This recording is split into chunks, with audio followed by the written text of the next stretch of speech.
1996, 2006, তারপর 2011। একটি শব্দ, একটিমাত্র কাঠামো যা বদলে দিয়েছে বাংলাদেশের রাজনৈতিক বাস্তবতা। তত্ত্বাবধায়ক সরকার এবার সেই ব্যবস্থায় ফিরছে নতুন রূপে, কিন্তু প্রধান উপদেষ্টার চেয়ারে কে বসবেন এটাই এখন সবচেয়ে বড় প্রশ্ন।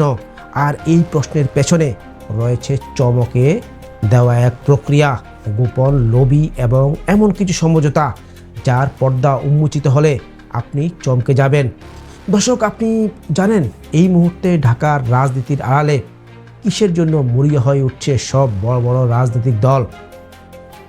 দর্শক, এই ভিডিওতে আপনি জানবেন কেন বিএনপি নিজের কার্ড দেখাচ্ছে না, কেন জামায়াত আগের নিয়মে ফিরে যেতে মরিয়া, কেন এনসিপি চাইছে সংসদের মাধ্যমে উপদেষ্টা নিয়োগ, এবং শেষ মুহূর্তে আসলেই কে হতে যাচ্ছেন সেই চমকপ্রদ প্রধান উপদেষ্টা।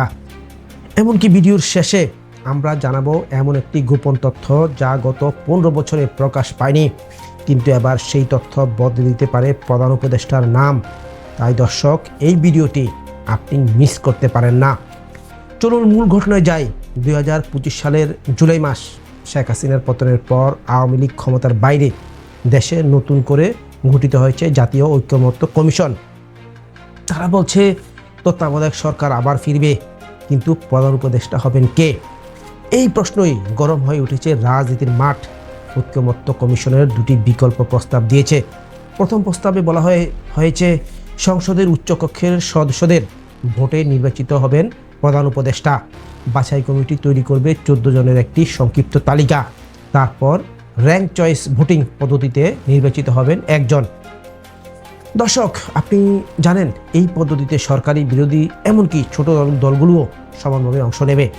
অন্যদিকে দ্বিতীয় প্রস্তাবে বলা হয়েছে একটি সর্বদলীয় কমিটি গঠন করে সংখ্যাগরিষ্ঠের ভোটে একজন প্রধান উপদেষ্টার নাম রাষ্ট্রপতির কাছে পাঠানো হবে।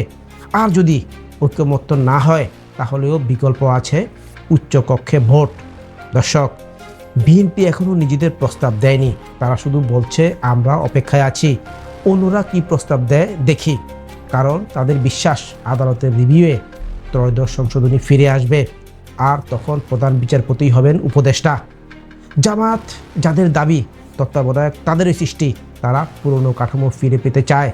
তারা এবার তারা বলছে রাষ্ট্রপতি কোনোভাবেই প্রধান উপদেষ্টা হতে পারবে না। এনসিপি চায় কি? এনসিপি চায় নির্বাচনে প্রাপ্ত ভোটের অনুপাতে উচ্চকক্ষ গঠন হোক। তারা সংসদের ভেতরেই উপদেষ্টা নিয়োগ প্রক্রিয়া চূড়ান্ত করতে চায়। এমনকি এবি পার্টি, গণ অধিকার সবাই বলছে বিচার বিভাগকে রাজনীতির বাইরে রাখুন।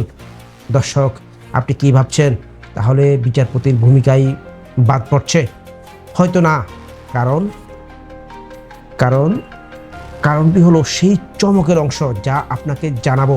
ভিডিওর শুরুতেই আপনাকে বলেছিলাম, সেটি হলো এই পুরো বিতর্কের মাঝেও একটি গোপন কথা বেরিয়ে এসেছে। জাতীয় ঐক্যমত্য কমিশনের এক সদস্য নাকি আগেই কিছু নিরপেক্ষ, আন্তর্জাতিকভাবে গ্রহণযোগ্য 3 জন ব্যক্তির নাম প্রস্তুত করে রেখেছেন, যাদের কেউ কখনো রাজনীতির সঙ্গে সরাসরি যুক্ত ছিলেন না, কিন্তু দেশের প্রশাসন, কূটনীতি আর মানবাধিকার ইস্যুতে তাদের গ্রহণযোগ্যতা আন্তর্জাতিক মহলেও আছে। দর্শক, আপনি জানেন এই 3 জনের একজন 2013 সালে প্রধানমন্ত্রীর বিশেষ দূতের দায়িত্ব পালন করেছিলেন, কিন্তু তখন তার নাম তেমন আলোচনায় আসেনি। এবার হয়তো তিনিই হতে পারেন সবার মানা সেই উপদেষ্টা। তাই প্রশ্ন কিন্তু রয়ে গেল। দর্শক, আপনি কি মনে করেন এই নতুন পদ্ধতি কি তত্ত্বাবধায়ক সরকার নিয়ে বিতর্কের অবসান ঘটাবে, নাকি আরও গভীর ষড়যন্ত্রের শুরু হলো? কমেন্টে লিখুন আপনার মতামত। ভিডিওটি শেয়ার করুন যেন অন্যরাও দেখে জানে প্রধান উপদেষ্টা কে হবেন। তা শুধু পদ নয়, এটি একটি দেশের ভবিষ্যৎ নির্ধারণ করে দিতে পারে।